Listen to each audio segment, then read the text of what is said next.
Okay, thank you everyone for joining in on this webinar today. So let me just take a moment to unpin myself so that we can see all of our panelists today. I'm really happy to be joined by some really fantastic people from across the XR industry. So particularly this panel or this kind of discussion is really around the impact on kind of COVID-19 and how that's been affecting the VR industry and AR industry, essentially the XR together.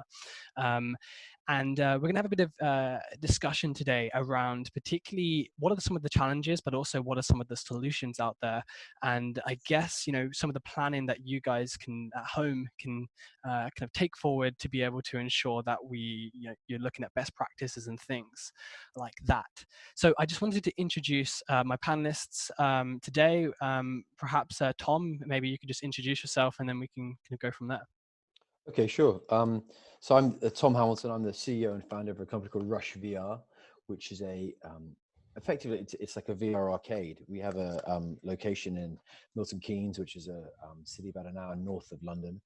Um, uh, the We focus really on most of our customers are families and kids, as well as like work sort of like groups of work friends and stuff like that. We have a sort of range of like VR games, a lot of like Vive set up for playing games on, as well as simulators and racing cars and sort of like zombie shooting, like Gatling guns and all kind of stuff. But really with a focus on sort of like, you know, gaming and fun in VR.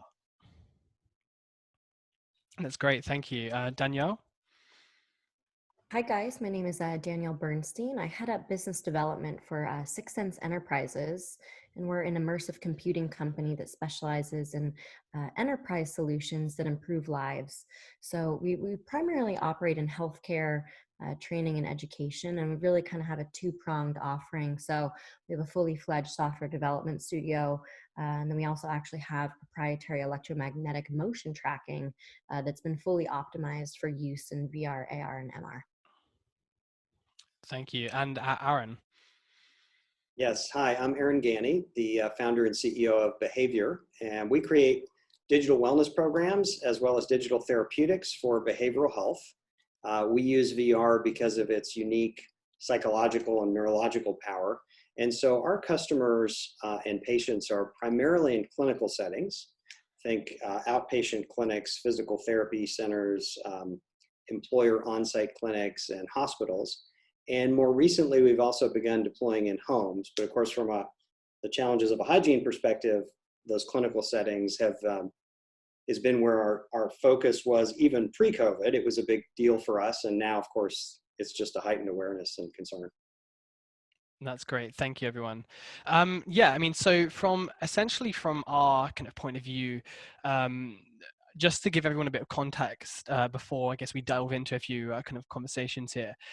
We sat down with our board probably around kind of a month ago to a month and a half ago now, and we posed the question of, what are the things that we should be doing as an organization, as an academy, to prepare for kind of the impact that this has. And there's various different programs that we've come out with, and this is one of the various different kind of initiatives that we've got to ensure that we can help guide industry and support kind of growth even during these turbulent times. So we've sought advice from everyone from clinicians in the sector through to really well experienced individuals such as our panelists today. So in particular, I guess I'll just pose this question to maybe you, Tom, first to begin with, because I guess you're specifically in LBE. What sectors have been impacted, and I guess what have you seen firsthand? Well, I think we in this sort of LBE VR sector, like the whole of the leisure and hospitality industry here in the United Kingdom, certainly, we've been effectively sort of shut down. So we have for now a sort of complete closure and sort of pause on all activities. Um, Now I think so I think like the challenge is how we can then reopen, and much like a restaurant will have to be looking at how they're going to have to sort of reorganize their restaurant to go back into business when we're allowed to. I think we in the VR sector, or particularly my bit of it in the out of home VR sector, we're going to have to perhaps make some make some adaptations as to how we can sort of operate safely post COVID. Yeah, no, some great points there. And I don't know whether, Danielle or Aaron there, obviously, I guess your sectors are probably a little bit different from Tom's there, but what have you particularly seen from your kind of point of views as well? Maybe Danielle first.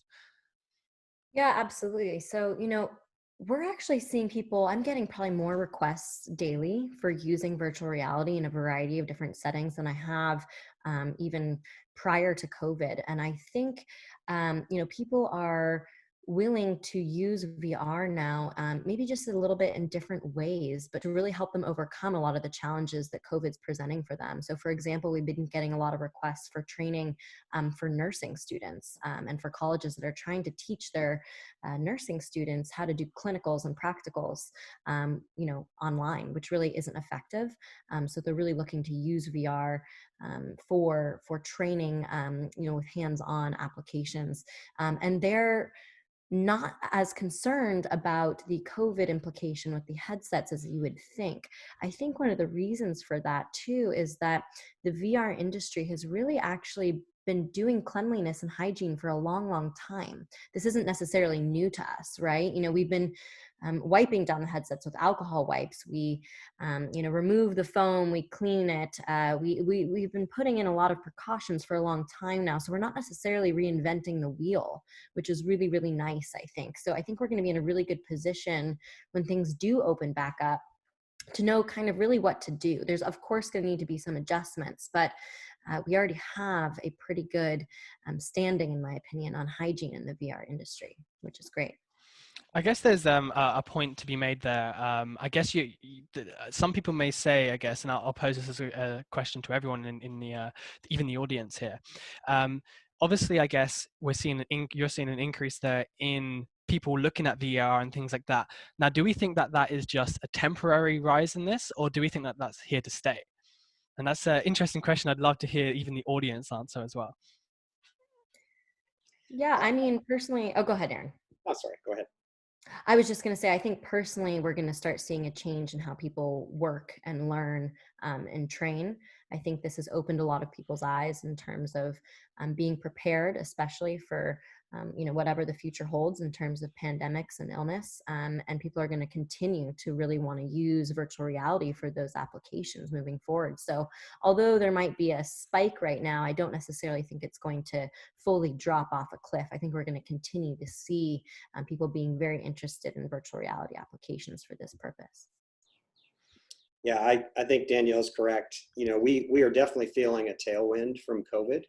While we would happily give COVID back to be able to go back in time, that's not going to happen. So, it's in the news every day about these sort of overnight adoption of telehealth.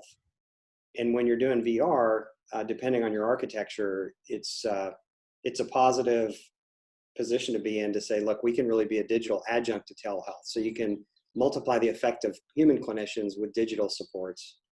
And I think Danielle's right, VR and cleanliness have been we've had these concerns from the first time any one of us went to a conference or something and you're trying on shared headsets, you quickly realize, boy, we need to be thinking about hygiene and dealing with sweat and makeup and whatever. Obviously the stakes are higher now. And our customers in a clinical environment, they're already accomplished at thinking about hygiene and cleanliness and disinfection and so on. So we are using some techniques, which maybe we'll talk about in a few minutes. But I think the tailwinds are probably here to stay. There's a pretty dramatic shift going on. And I think for those of us in the XR space, what we're feeling is, whereas before people would have said, well, this VR thing, I guess it needs to be like at a site of care because there's hardware involved and the end consumers don't have their own hardware. Now it's not that much of a stretch to say, well, let's get them either a rental headset for, a course of treatment, or maybe get them their own headset. And they're realizing they're not that expensive. And these are personal devices that, will be increasingly common and prevalent. Yeah, no, that's great to hear. Guys, I would echo all of those points, particularly the point about, we have already been doing hygiene to as much as possible, and I think now there may be more emphasis on it. and that it may be taken slightly more sort of, we're given a high priority, but it isn't like it's a brand new thing for any of us. Yeah, I mean, we just polled the audience, and I guess overwhelmingly, 100% of everyone here believes that it's here to stay. So I guess those insights are kind of in there. Aaron, I guess I didn't ask you. I mean, from your perspective as well, what are your thoughts and what are you seeing specifically from your side of the sector? Well, I think I touched on some of it. We're definitely feeling the acceleration in let's call it virtual health, which is the space we work in. So there's more demand for, hey, how do we couple, what you can do for behavioral health and VR with our telehealth strategies? We're leading our customers towards that view of integrating human services and digital services in new ways.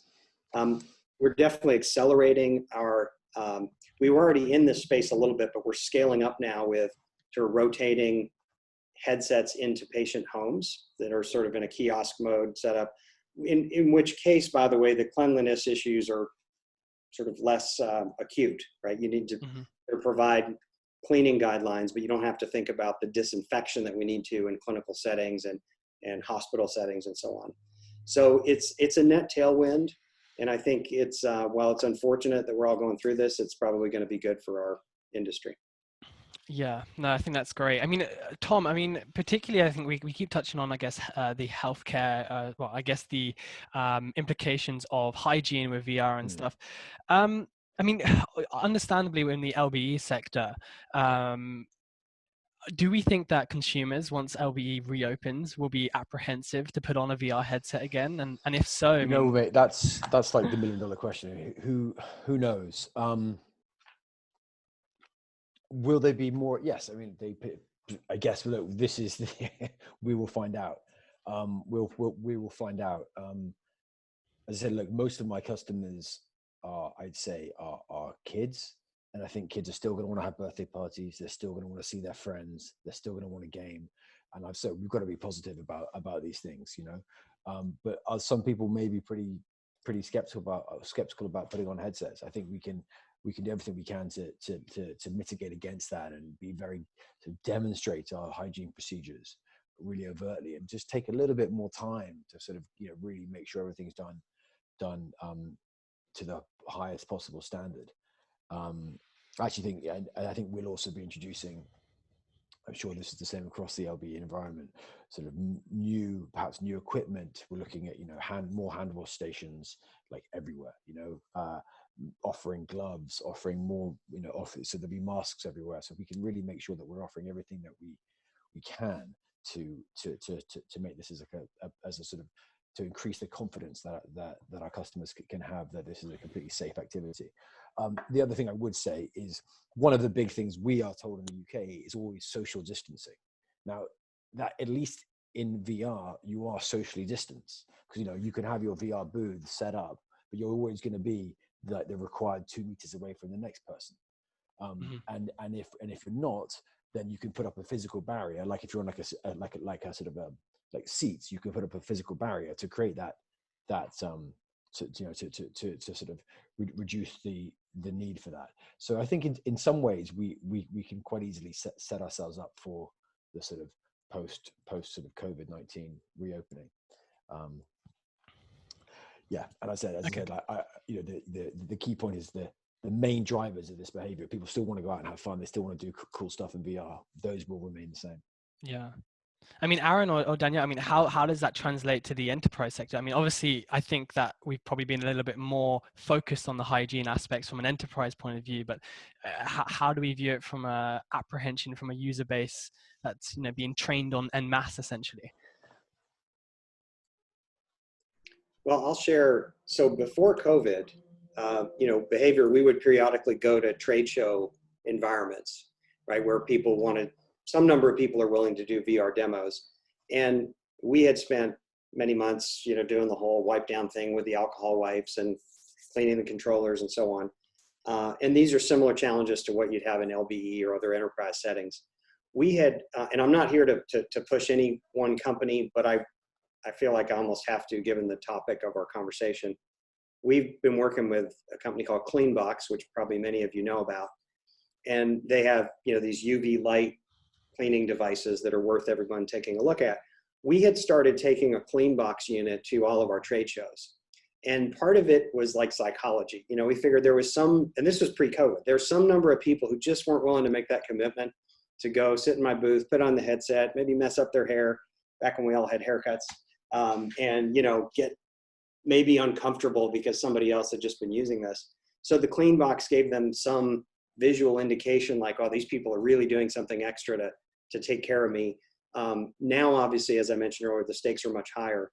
So I think there's room for the psychology of that. I think all of us, as we emerge from our homes and get out into the real world again, will probably be happy that there are certain indications that whether it's, you know, a restaurant staff or a retail location or whatever, that they've taken steps to, you know, to prevent spread and so on.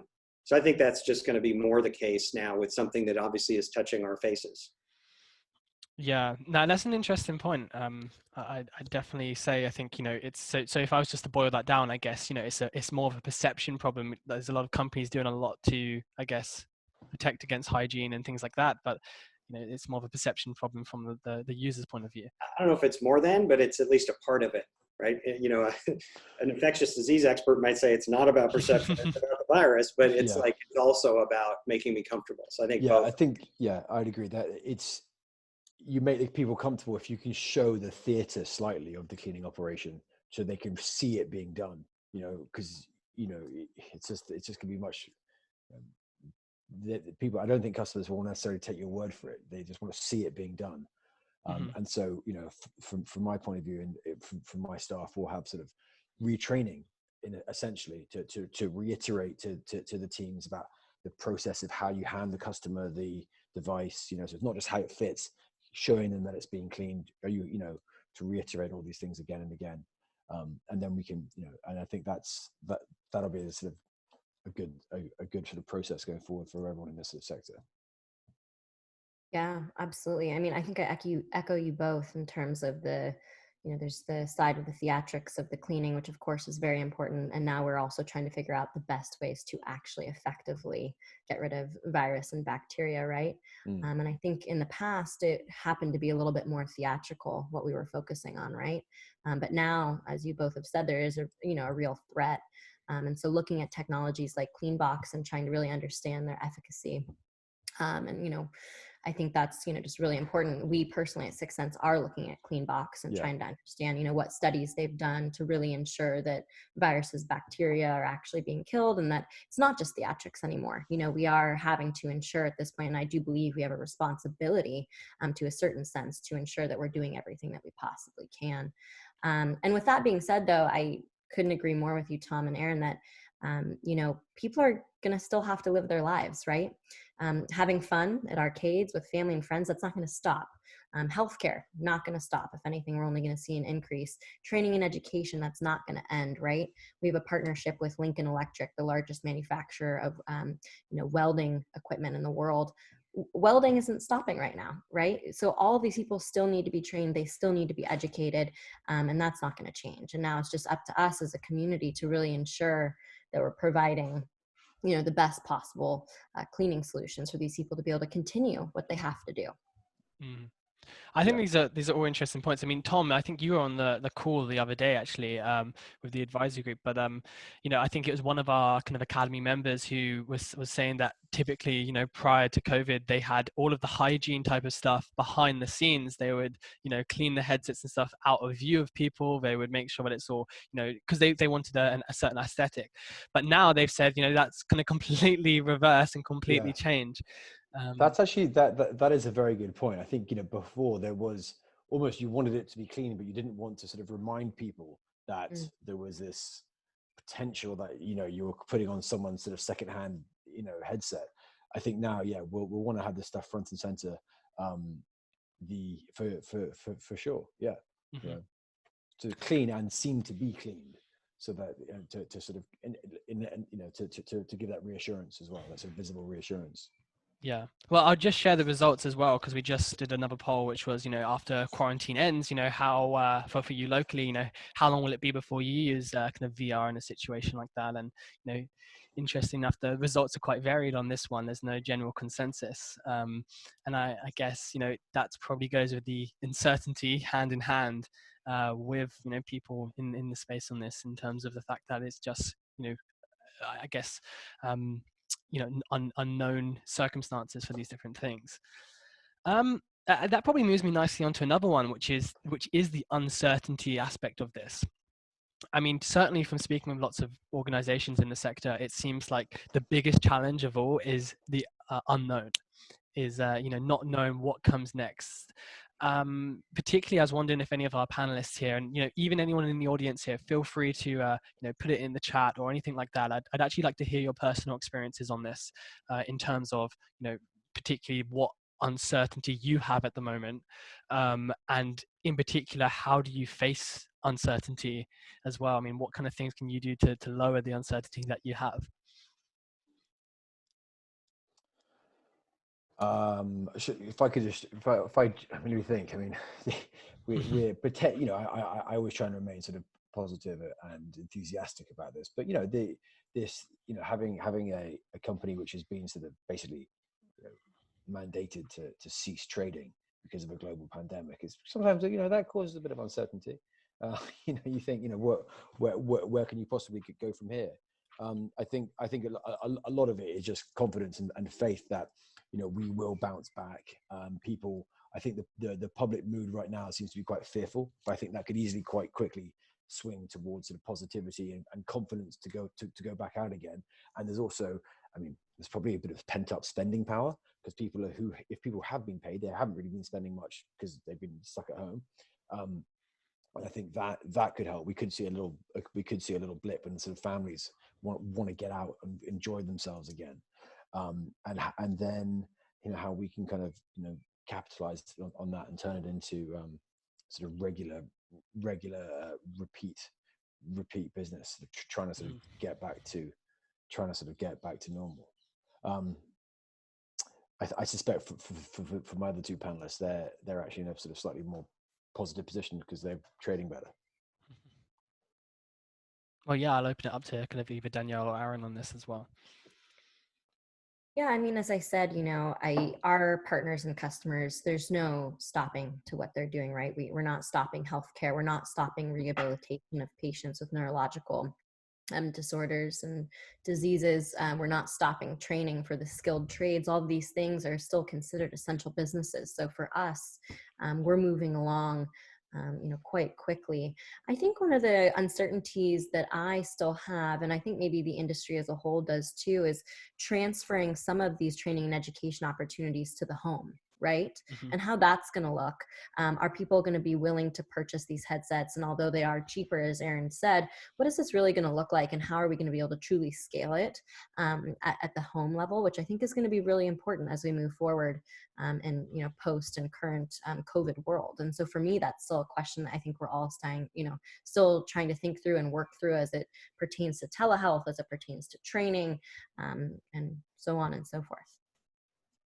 I'll offer a few sort of predictions, and they could take a while to come about, but so much of our population has been spending a lot of time on Zoom lately, right? We're all doing these 2D Zoom conferencing things, and they're better than phone calls.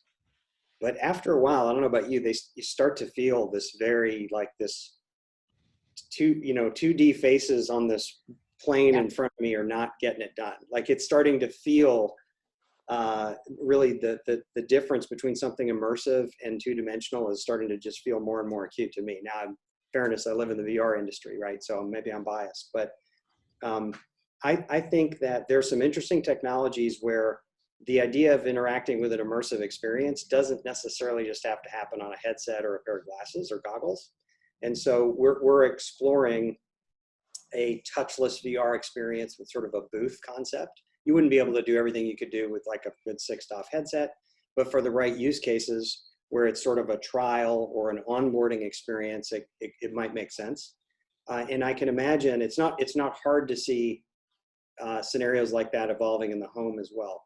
So if we think of the work we're doing in VR, depending on the use case, this might not hold up as well for Tom's, LBE use cases, right? But if the idea is to get people interacting with a virtual world, which is sort of three-dimensional, even if presented in a 2D medium, that is going to become, I think, more and more attractive for various use cases, and will probably migrate to homes and multiple devices. So again, I just think that this incredible shift to living so much of our life in a digital way will expose the inadequacies of 2D engagement and interaction, particularly with other people.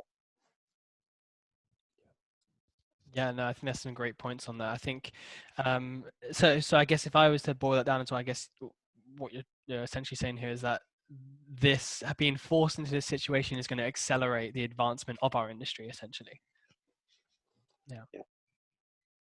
No, that's some great points there as well. And I just wanted to say as well to anyone in here, we will do a Q&A at the end of this. So if you have a particular question, feel free to bank it in the Q&A section right now if you wanted to, and we'll answer it toward the end. That's more than okay. And also, I just wanted to have I guess there's a little function on here where you can kind of put your hand up or kind of lower your hand. I just wanted to I guess, if you anyone in here, I mean, are you feeling uncertain? I mean, if you are feeling uncertain, then please feel free to put up your hand. I just want to see a show of hands on that. And just to see, I guess, from your perspective. I mean, if you're not feeling uncertainty at all, then that's more than okay. Don't worry about putting your hand up on that. Okay, I can see some hands going up now. There we go. Okay, yeah. So I think, yeah, it's definitely a universal thing, and I guess across the board on these different things, there's various different things that we could be looking towards in terms of uncertainty. But I guess, Tom, I mean, what have you been doing at the moment, I guess, to try and mitigate certain areas of your kind of uncertainty, or what things have you been focusing on in your downtime, essentially, I guess? I mean, other than like walking the dog and baking cakes, Yeah, I guess what can people be doing during this uncertainty? Well, look, I mean, we are. I think we're probably going to look at a few things in terms of reopening in the sort of business operation. Let's assume we have capacity restrictions, or we want to impose some sort of capacity restrictions to ensure that social distancing is kept up, right? Because you can't suddenly have we're typically on like a busy Saturday, we would have like just so many people in there, some people like waiting, watching other people playing, and it's a very busy center. Now, let's assume we can't do that, okay, for the sake of argument, because of the social distancing requirements. Well, that lends itself well to really moving to a much more pre-booked. So we would do a lot more business online. So everything's pre-booked. So we actually effectively, we could have virtually the same customer throughput, but all pre-booked, as opposed to people just walking up on the day. And that means you can probably better plan other aspects of the operation. And so, I think things are going to change. And look, again, this is my positive spin on it. So I think there are things which I'm sort of predicting will change, but we won't necessarily have a enormous adverse impact. And actually, if revenues are affected, other costs may also be able to be lowered. So actually, total sort of profitability may or may not can kind of remain the same. Let's see. So I think these are the kind of things that in the LBE sector we need to sort of be aware of.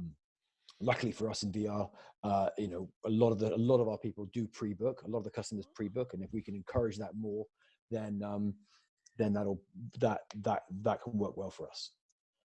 Okay, I mean, playing devil's advocate there, I know obviously that social distances aspect is a mandatory and a requirement that we need to kind of look at in society, and I guess that pre-booking is very great, but playing devil's advocate on this, I guess, would you say that takes away from the experience of an experience center essentially, or would that add to it? I'm trying to think. I mean, look, all of our headsets are set apart the mandated distance anyway. Just that's just by design, because when you set up a Vive, you want I'm trying to think in meters.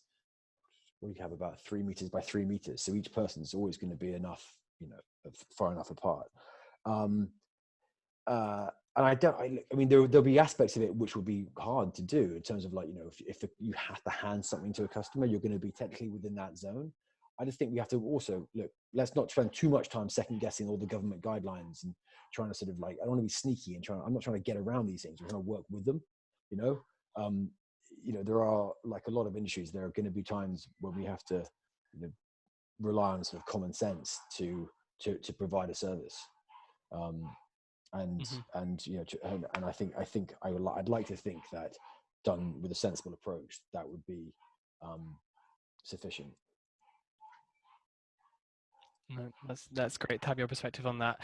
I guess, from the other end of the spectrum as well, I think for Danielle and Aaron as well, obviously, I guess a large proportion of VR companies rely on events to be able to showcase their work, to be able to find new clients. And given, I guess, a changing climate of, of just events in general and also social distancing policies, I mean, how do you think it's going to play out for that in, I guess, the enterprise kind of world?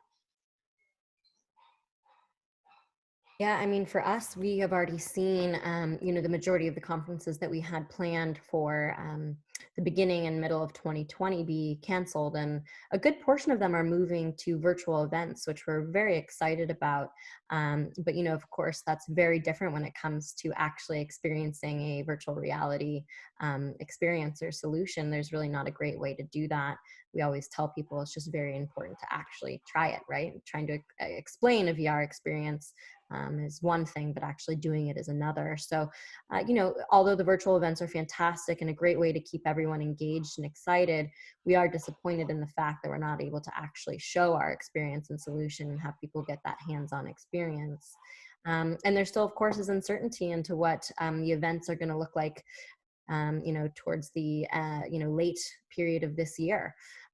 We have a hard time imagining right now at Sixth Sense that massive events and conferences are going to actually really be able to continue in 2020, and that everything is going to have to kind of turn virtual this year. So, not all of our events that we've signed up for, especially at the end of 2020, have been canceled yet or moved to virtual, but we're not necessarily holding our breath. Mm-hmm. And then, of course, once these events, do start opening up, I think, as we were talking about before, the theatrics versus reality and real cleanliness are really going to have to become front and center stage. And then, of course, maybe there will be, signups more so, not giant lines of people waiting to do these experiences. There's just going to be a lot of different pieces. And there's a lot of subtleties and nuances, too, to it that we're going to really have to think about and dive into. Yeah. I mean, Aaron, given the fact that there's a lot of uncertainty around the event sector and that a lot of companies rely on, I guess, from when I speak to a lot of people, I hear the fact of, for them to get a client in some cases, they need to be able to have the client to try the experience and try these things. And a lot of the time they get those leads through events and things like that. I mean, if we can't rely on events anymore, what other ways can companies, I guess, refocus their efforts? Yeah, so regarding events, I mentioned earlier, we were already feeling, sorry about the noise, we were already feeling a little bit of like fatigue from conference goers, like did they really want to commit to putting on a headset anyway? So we were thinking about things like a booth experience, which is not going to be as immersive and fantastic as a VR headset, but ultimately, over time, the number of people who are going to come by who don't know what VR is and have never tried it is going to go down, right? So, so we were trying to adapt to that. Like if you want a VR headset demo, come sit over here. And if you want a booth demo, we'll take you over here. That's sort of where we were headed anyway. But aside from that, to go to your point of, well, what if there are no conferences, or what if attendance is just way down?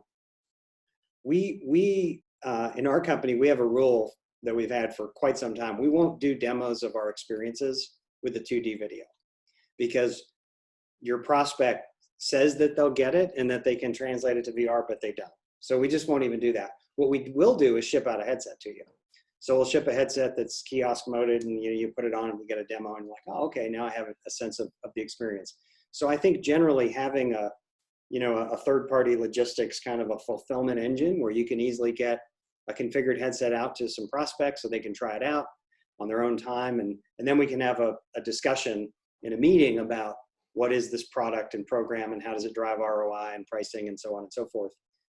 That's important.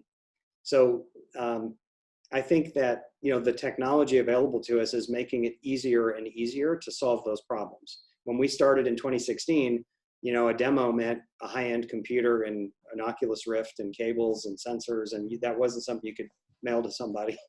So now obviously it's pretty different. Yeah. No, that's some great points there. Thanks. I mean, Daniel, I know you touched on it earlier as well. I mean, you asked or posed the question of the uncertainty with, how are we going to be able to scale VR in the home XR world as well?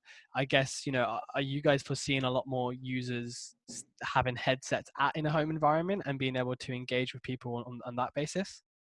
Yeah, so I mean, what we're seeing right now in terms of at least the requests that we're getting for the types of projects and solutions that our customers are coming to us for, it's not necessarily that the consumer themselves are purchasing these headsets, but it's in the environment, particularly around education and training, where both corporations and universities, secondary schools, primary schools are purchasing these headsets, and they're sending them home with individuals as they would any other technology, right? So a lot of universities, especially nursing schools, higher education schools, students get a laptop or an iPad, right? And they're now viewing a VR headset as a similar tool.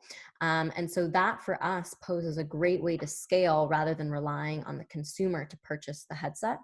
And so that's really exciting for us to see that type of model coming about, and that these universities, institutions, and corporations are viewing a VR headset now as potentially a really critical piece of technology in fulfilling education requirements. No, that's great. I mean, Tom, I can see you unmuted yourself. Yeah, I think that's great. That I just wanted to say, like, I hadn't necessarily heard that, and I just think that's really cool. Yeah. And that's long may that continue. I mean, Tom, I've got a question for you to pose Yeah. on the back of that. Then, I mean, if more and more people are going to be using XR at home, I guess are LBE institutions going to have to adapt to fit that new world? Sure. I mean, yeah, they are. But then I think it's slightly, it will, of course, that will cannibalize a sector, a bit of our sort of customer base. But then, with like sort of racing simulators that move and shake around, no one's got those at home. Yeah, with like with sort of games with vibrating floors and like heat and wet and fans, no one's got those at home. So there's always going to be what I think this might do is sort of the high end, like the kind of like the really good LBE experiences will always have something unique, unless you're no one's going to have this kind of stuff at home. And then the other crucial thing, of course, is what we always try and do in the LBE sector is make it quite a bit social. Like, when you have like a VR headset with your mate, sorry, a game with your friends, and you're kind of shooting each other, and like, then you take the headset off and you have a beer and you high fives. That's the reason. Like, the VR is just the sort of the product, or just like part of that. The actual product is fun with friends and fun with family. And that's so, if you see my point, I'm not, yes, it's a worry. If loads of people have it at home, they won't go out to do it. But at the same time, you're still going to want to have fun with friends. So potentially we could see this in the long term, I guess, better the industry, the LBE industry, in the sense of it will, I guess, remove a lot of the lower quality experiences that people, shouldn't necessarily be exposed to as much anyway. But I guess an increase in those, higher end experiences and those things that actually have those USPs and are a bit more unique. I mean, I think, look, I'm not saying that's what's going to happen. Just one potential. That's a hypothesis. Yeah. That could be like a direction, like a sort of one of the sort of directions of travel that we end up going in. But as I said, the crucial point for me there is it's still, actually could, more people who are comfortable in VR, more people who know how much fun it is, will still want to do it with their friends. And actually, the best evangelist you have for this product is one guy in a group of friends who's done it and says, look, everyone, you've got to come down because I've got this at home and it's really, really fun. And that's the way they all do it together, by going to an LBE environment. Yeah, Tom, I think you're right in the sense, like, there's a lot of things that we do periodically that maybe not everybody. I tend to be a little bit of a freak about these things, but like going and driving experiences, like in the real world. And then here's your helmet to wear that the guy wore, all morning before you. And it's a little lamp and, things that are kind of gross like that. But you do it anyway because it's a great experience, right? And you're going to live. And so, I won't name names, but LBE VR experiences can be amazing and way beyond what you can do in your basement. Sure. And so we're still going to want to live and have great experiences like that. Just now we're going to have even better hygiene and cleanliness, which is a good thing. Exactly. We'll recover. Exactly. Yeah. Yeah. Yeah. Yeah, I think that's a good point. I think essentially, again, obviously a lot of this is hypothesis on these different points of view, but I guess potentially here what we could see is the rise in at-home VR, for consumers could ultimately result in, more awareness of virtual reality, more awareness of the fact that there are these LBE experiences. And, if you want to try something that you couldn't try at home, like what we're discussing here, that could ultimately benefit LBE in the long run as well. Yeah, that's great. Well, I guess just before I move on to any Q&A, I guess, this is your time, anyone in the audience now, to just put a question in and kind of get going on that. I just thought I'd just ask our panelists here what, if they could give any piece of advice right now to anyone listening, even on the recordings or, live right now, what would that be? I know it's a bit more of an open-ended one, but I guess, it's just something to end on, I guess. I think we need positivity and confidence, and we mustn't get sort of too, as a sector, too sort of depressed, should we say? And like, oh, this is, there's no way out. This is all doom and gloom. We've just heard my other two fellow panelists seemingly doing, great opportunities arising from this, and a great way to give a great product to people who need this kind of stuff. And we've got to remain confident and positive that this is a sector to be in, and a sector that's here to stay. Yeah, I mean, I couldn't agree more with Tom. I think it's, critical for us to stay positive and also to get really creative, right? Creative in the way that we deal with this situation, how we use it to better the industry, better our solutions, better our products. And I think we're seeing a lot of that happening right now with, things like telehealth, just the way that we're attacking events and LBE, with scheduling and the hygiene and all of that. I mean, one example is I had a company come to me who does manufacturing consulting, and they're saying that the majority of their manufacturing partners are now actually transitioning to produce PPE, personal protective equipment, and as well as ventilators. And all of a sudden now they have a whole workforce who has no idea how to produce these things, but they need training in some manner to be able to do this and do it quickly. And that's a great opportunity for us in the virtual reality community to be able to step in and really be able to help these people and make a difference, in their industry and in the lives of everyone right now. So there's a lot of ways to get creative and to stay positive and to continue moving this industry forward. I agree. Yeah, I mean, in particular, I guess, we've been, as an organization, we've been, speaking with lots of different people in the sector and being able to get a bit of a broader picture from across the board, essentially. And, there is, varying degrees of optimism from different people, depending on the sectors they're in, ranging from LBE through to kind of larger kind of enterprise kind of based installations. And I guess, from our point of view, when we do speak to people, it does seem though that ultimately everyone does understand that this is going to be a bit of a difficult time temporarily, primarily because of uncertainty, and primarily because there's difficulty in understanding where things are heading. But ultimately, that this, providing that they keep track of the trends and the changes and what the impact is longer term, and ultimately kind of have that creativity, like you said, Danielle, that ultimately this could be beneficial for their business in the sense that there's a lot more that they can do in terms of scope on these things. There's a lot more awareness on these things. There's a lot more different areas to kind of focus on. And they're the areas that we focus on in particular as well. When we speak with kind of other members, we chat with them about the fact that, okay, you have a focus on this particular area. This area is not doing so well right now. So how can we repurpose these particular areas to help you in the short term or interim? And we've been speaking with some LBE organizations as well who've said that they're actually using this as an opportunity to move more into the games at home sector, repurposing some of their games that they built for LBE specifically, and kind of rejigging them around for at home as well. So just some perspectives from there. I can see that we've got a question here. It's for you, Tom. It says, Tom, Yeah. are you repurposing your equipment at all whilst closed? Basically no, and it is a bit of a regret. When we closed, we didn't know how long this was going to last, and so and I remember having the conversation with the team. They're like, well, look, we could like take everything down and I don't know, either maybe rent it out or loan it out or do loads of. But then you thought, well, hold on, how long is this going to last to put everything back again to like, and then you're giving out you've got to come. It's a business model we just weren't getting up for, and I didn't think it was going to be. Frankly, I didn't think this whole thing was going to last so long. So we know we haven't. Do I regret not doing so? Partly, yeah, sure.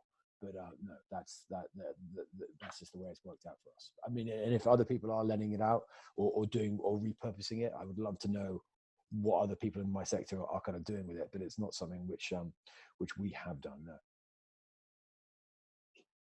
Okay, no, that's great to have that insight. If anyone else has any other questions, please do ask it now while we have our kind of panelists live on here as well. I mean, in particular, the other thing I just want to kind of draw everyone's attention to, if you don't know already as well, we launched a kind of COVID-19 support hub. Our team is also kind of going through weekly at the moment, trying to update some of the financial information, most importantly, trying to paint a picture of what financial support is happening kind of globally on these fronts. Because I guess that's a challenge in some ways. I know kind of Tom, just before we started the chat here, we were talking about the furlough scheme here in the UK, which has enabled some institutions to survive.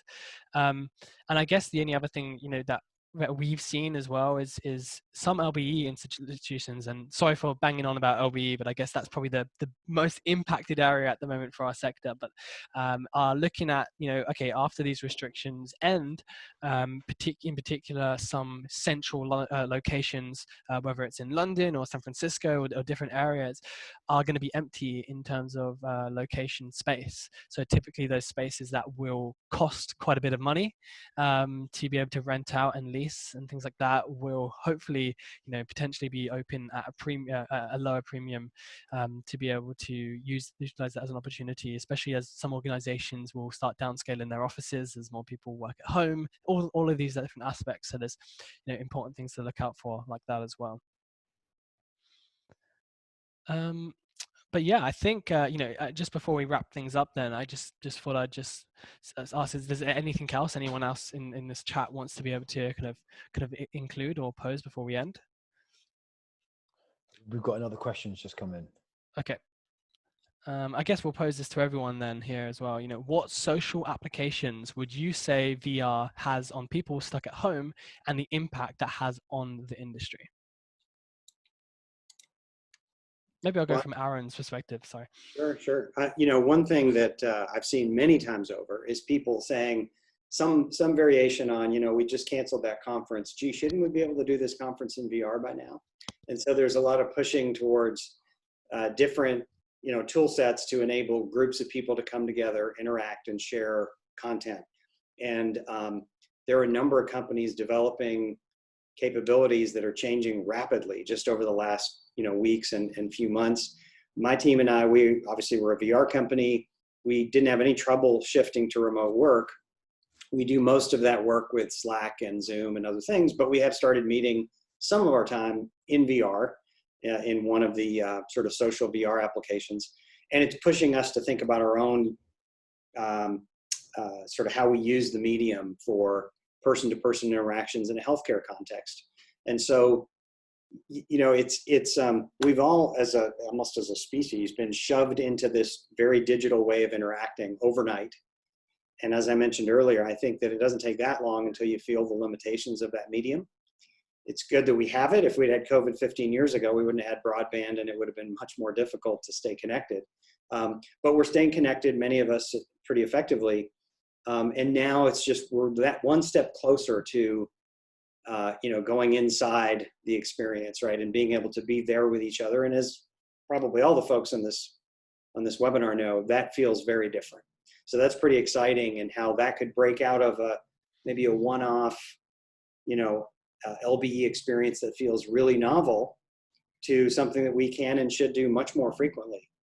So that's a good thing. Just from a perspective of me personally and my friend group and my coworkers, we've been doing a lot of Beat Saber tournaments. So obviously not everyone has a headset at home. I'm, you know, lucky in San Francisco. Quite a few of both my personal friends and my coworkers, who I of course consider friends, do have access to headsets. And so it's just a great way. You know, it doesn't have to be Beat Saber. It can be any game right now, or really any platform. Adds a little bit of competition, friendly competition. It mixes up your day, and you know, people right now are excited just to be able to get out and go to the grocery store or the hardware store. So you know, adding anything in that can just be a little fun can really bring some joy and connection to people right now. And even if the game's not social in itself, there's a great way to be able to make it social by adding in a layer of competition. So just from a personal perspective, that's been really fun and a good way to connect everyone. I've been using, I have a headset here at home. I just use it to play games. It kind of reminds you why you're in this industry and frankly how much fun it is. You know, it's just a lot of fun. You know? Yeah. Yeah, I think, you know, from my personal perspective as well, outside of the academy, you know, it's been one of those things that we can use to connect with other people and things like that. Unfortunately, I guess, you know, from a social application, when it comes to business, I guess VR hasn't quite been our solution to be able to do that effectively, just because sometimes, you know, it does take a lot of time to get in and out and things like that. So we have been sticking, you know, from a social perspective, for business, we have been, you know, sticking to things like Zoom and aspects like that. But you know, there's an interesting thing as well, because we've been planning the VR awards at the moment, and you know, taking that virtual. And there's been a lot of discussion around the fact that, I guess, you know, from a social VR perspective, how do you, I guess, achieve some of the things that you have in real life in an XR experience? But then we pose the question to ourselves: is why are we thinking about taking something from real life and shoehorning that into VR?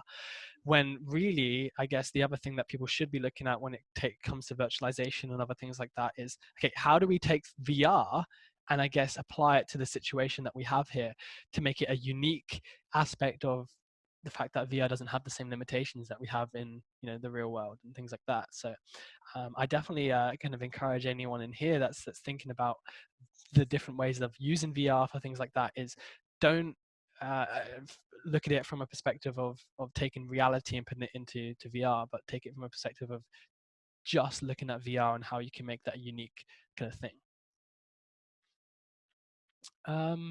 But yeah, I guess that's it from us here then. I'd like to thank in particular everyone who's been able to join us for this live. Also to our friends in Australia and New Zealand who couldn't join us live for this, but will be sent the recordings. In particular as well, because this is kind of our kind of community output support for us and the community. This will be going up on YouTube as well, when typically we don't normally do that. So you'll be able to find this and be able to watch this back as well, in addition to some of the other things that we've got. But anyway, what I'd like to do is just thank Tom, Danielle, and Aaron here for joining us. Yeah, I look forward to making sure that we can do more of the industry, and I guess hope everyone else is keeping safe at home right now as well. Thanks, Daniel. Thanks, Dan. Cheers. Thanks. Bye-bye. Bye. Bye-bye.